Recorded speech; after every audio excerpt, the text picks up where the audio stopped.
Hello tout le monde, j'espère que vous allez bien. On se retrouve aujourd'hui pour un full face avec des produits de chez ELF.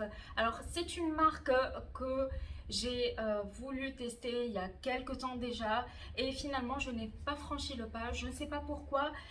Du coup, il y a quelques mois, j'ai passé une commande sur le site de ELF. Alors, concernant le site de ELF, il y a beaucoup qui demandent est-ce que je peux commander sur le site, etc. Sachez qu'il y a un site européen, je vais y arriver, européen, donc vous pouvez commander sans surprise. Si ce full face vous intéresse, eh ben, restez avec moi parce qu'on commence tout de suite. C'est parti!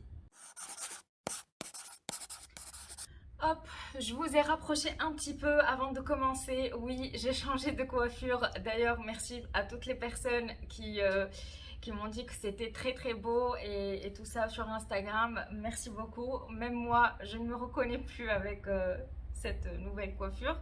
Bref, ça me plaît. Nouvelle coiffure, nouvelle vie, nouveau projet. Et on attaque la vidéo de ELF. Alors, on commence déjà par la base. J'ai pris deux bases. La Putty Primer Poreless et la Putty Primer Matte. La version matte, je l'ai déjà testée, j'ai déjà un avis dessus. Je vous invite vraiment à aller voir sur mon Instagram parce que je vous ai publié un focus produit sur cette base. Et aujourd'hui, on va tester la Poreless Putty Primer. Comme c'est indiqué, c'est une base qui est censée effacer les pores. Moi, je vais l'appliquer sur les pores apparents, pas sur tout mon visage, j'en ai pas besoin. Alors, elle a un effet soyeux, si je puis dire. Ça fait un petit peu huileux aussi sur le visage, dès qu'on la touche. Au niveau des pores, oui, elle efface quelques pores, mais bon, je pourrais dire que pour le prix, elle est plutôt pas mal. Elle est plutôt pas mal. C'est assez prometteur. Maintenant, je sais que la version matte est vraiment top parce que je l'ai testée pendant plusieurs jours avec plusieurs fonds de teint, etc. Et ça a bien fonctionné. Voilà, nos pores sont estampés. On passe au fond de teint maintenant. Je vais tester le Flawless Finish Foundation de chez ELF, toujours. Ah mince, j'ai oublié mes pinceaux. Oh là là. La fameuse youtubeuse qui oublie ses pinceaux. Non mais ça commence très bien. J'arrive tout de suite. Bon, je suis revenue. Du coup, on était au fond de teint Flawless Finish Foundation. En gros, il nous promet une couvrance moyenne à forte avec un fini satiné mat sur la peau et bien sûr cet effet flawless, sans pores, estompé, etc. On adore ça. On va le tester avec une éponge aujourd'hui. Je l'ai bien sûr mouillée et je pense une pompe pour commencer. Allez, deux. Ça va deux. Ça va. C'est pas excessif, hein? Je sais pas si la teinte va m'aller parce que ça fait longtemps que je l'ai acheté, mais bon. Non, je pense que ça va. La couvrance est plutôt moyenne pour le moment avec deux pompes. Vous voyez encore mes cicatrices de boutons. Je sais pas si vous voyez. Voilà, il y a encore mes cicatrices de boutons. Je pense que si on l'applique au pinceau, on réussit à avoir une couvrance un petit peu plus forte. Bon, le fond de teint a un fini, je dirais, semi-mat. Une couvrance moyenne pour le moment. Et on voit un léger glow qui sort de la peau. On passe au concealer maintenant. J'ai pris le 16 Hour Camo Concealer et en teinte Medium Neutral. Et le fond de teint, c'était en teinte du coup Sand. Voici comment se présente l'embout. C'est un embout assez gros quand même, hein, je dirais. Et cette partie est plus petite que les anti-cernes classiques. Donc je vais mettre un petit point ici, un petit point là. Bon, c'est assez clair. Ouh là là là là. On va corriger tout ça. Mais sincèrement, l'anti-cerne a une couvrance plutôt forte. Il a camouflé toutes mes cernes. Vous voyez? Là, c'est pas encore fait. Et là, c'est fait. J'ai plus rien. Plus rien. Là, je me vois dans le miroir. J'ai aucun bleu, aucun violet sur les cernes. Il a tout estampé, tout enlevé. Pour le moment, je suis assez bluffée du rendu. À voir comment ça va évoluer au cours de la journée. Je ne peux pas revenir juste après. De toute façon, je reviendrai sur ces produits-là dans une prochaine vidéo. Je vais continuer à les tester séparément, puisque là, ça sera un full face. Donc, ça ne sera pas assez objectif comme test. Et c'est pour ça que j'aimerais bien aussi prendre le temps de les tester et de voir comment ça évolue sur ma peau. Parce que ça change de jour en jour, hein, on ne peut pas savoir. Un jour, on a un make-up flawless et on adore ça. Un jour, c'est un total mess. Hein, on ne comprend pas qu'est-ce qui s'est passé aujourd'hui. Pourquoi on s'est maquillé, je ne sais pas. Du coup, pour fixer tout ça, je vais appliquer la poudre qui est le Halo Glow Setting Powder. C'est une poudre fixatrice avec un fini glow. Ah, j'aime bien le tamis. En fait, il s'ouvre comme ça. Vous voyez, il twist. Et ça permet de garder la poudre dans le pot pour qu'elle ne s'éparpille pas un petit peu partout. Allez, on y va. On fixe tout ça. Alors, au niveau de la poudre, déjà, j'ai l'impression qu'elle a bien matifié mon teint. Ensuite, le glow, je le vois pas, sincèrement. Je vois aucun glow. Hein. Juste, elle n'a pas camouflé le glow du fond de teint. Ça, c'est vrai. Par contre, elle ne fait pas de glow hein, sur le visage. Juste, elle fixe, elle matifie le teint, tout en gardant le glow qui est en dessous. Elle ne l'efface pas. J'ai appliqué mon bronzer Physicians Formula, le Butter Bronzer, et on passe maintenant au blush. Pour le blush, j'ai pris le petit blush qui est un blush crème. Je vais prendre un stippling blush et je vais l'appliquer juste sur mes pommettes. Alors, concernant ce blush, je pourrais vous faire un petit retour puisque je l'ai emporté avec moi pendant mes vacances en Tunisie. Et sincèrement, vous pouvez l'appliquer sur des textures crème comme vous pouvez l'appliquer sur un teint poudré.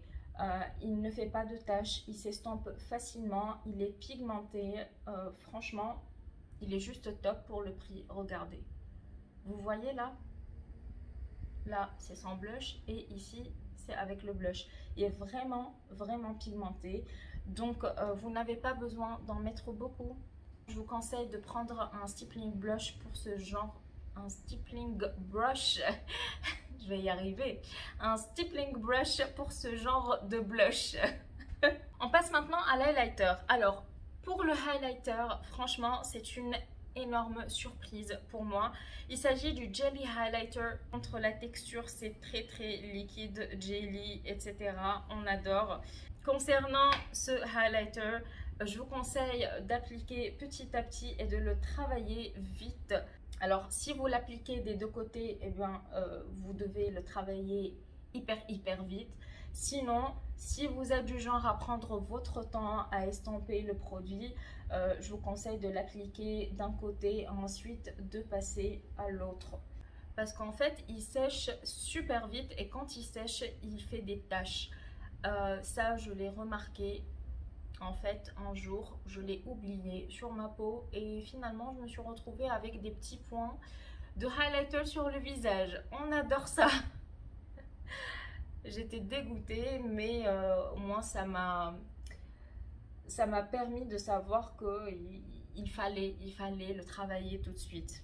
C'est un highlighter qui est modulable, donc vous pouvez en appliquer 2-3 couches, il n'y a pas de souci. Il a un effet mouillé sur la peau, il n'y a pas de paillettes, rien du tout, et franchement quand il est fixé, il ne bouge plus. C'est un de mes coups de cœur de cette année, donc franchement si vous voulez une texture assez originale, parce que oui, un jelly highlighter, c'est pas tous les jours hein, qu'on le trouve. Donc vraiment, je vous recommande ce produit. On passe maintenant aux yeux et on va faire nos sourcils avec le Ultra Precise Brow Pencil. Vous avez la petite mine qui est très fine d'ailleurs. Et il est rétractable et de l'autre côté vous avez la petite brosse.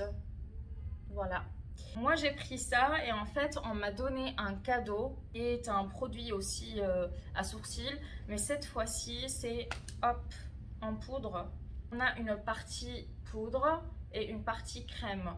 Je ne l'ai pas encore testé, mais je pense que je le ferai dans un des autres crash tests. Voilà.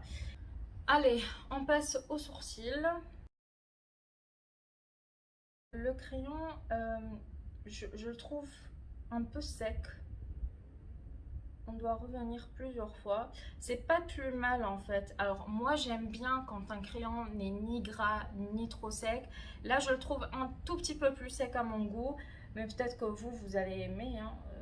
Après, vous avez le droit de faire votre propre opinion. On n'est pas tous pareils. Et c'est ce qui est bien. Il n'a pas un effet orangé. Parce que moi, généralement, j'ai peur de prendre une teinte brune. Et finalement, je me retrouve avec des sourcils qui partent vers le marronné orangé. Vous voyez, c'est très pas beau du tout. Bon, le crayon, je valide. Même si je le trouve un tout petit peu plus sec, je trouve qu'il se travaille plutôt pas mal. On a un joli rendu assez diffus, naturel.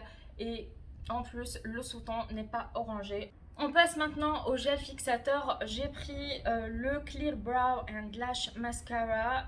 Vous avez la partie de sourcils et la partie des cils, pardon. Vous voyez que je l'ai bien utilisé. Je l'ai emporté en vacances avec moi aussi. Et je peux vous dire qu'il fonctionne super bien. Il fixe bien les sourcils. Il reste toute la journée intact. Et je n'ai pas eu de soucis avec ce fixateur. Il sèche assez vite et quand il sèche, bah, il ne bouge plus. Donc franchement, si vous voulez un gel qui fonctionne plutôt bien sur les sourcils, je vous conseille celui-ci. Parce que j'ai testé celui de chez Bis et bon, il n'est pas aussi efficace. Pour vous dire la vérité, je préfère le Clear Brow de chez ELF que celui de chez Anastasia Beverly Hills. Voilà, je dis ça, je dis rien. On passe maintenant aux yeux. J'ai pris une petite palette en format bite, vous voyez. C'est la Mint Melt menthe glacée. Je l'ai testée 2 fois, cette palette. Je dois la retester avec vous aujourd'hui pour vous dire mon avis final. Je prends cette teinte-ci. Je vais l'utiliser comme teinte de transition. On va faire un make-up assez rapide et simple aujourd'hui. Cette couleur s'estompe plutôt pas mal. Bien sûr, j'ai mis une base avant d'appliquer les fards. Je mets toujours une base.